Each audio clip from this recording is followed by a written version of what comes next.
Karakuş tümülüsü, Kommagene kraliçesi Kleopatra adanmış bir anıt.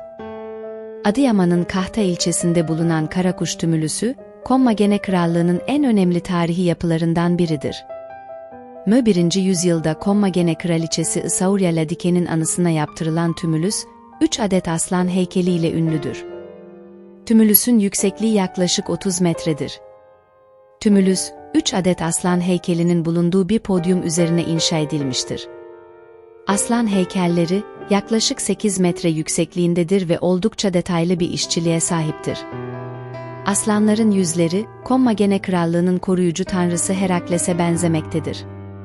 Tümülüsün tepesinde, Kommagene kraliçesi Isaurya Ladike'nin bir heykeli bulunmaktadır.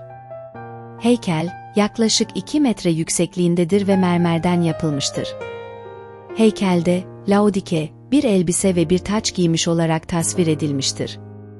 Karakuş tümülüsü, Kommagene Krallığı'nın gücünü ve zenginliğini gösteren önemli bir anıttır.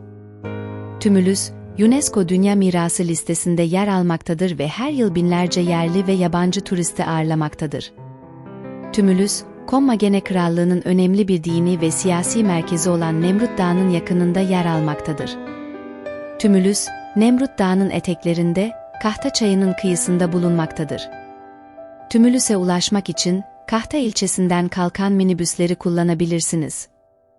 Karakuş tümülüsü, Adıyaman'ı ziyaret edenlerin mutlaka görmesi gereken tarihi yapılardan biridir.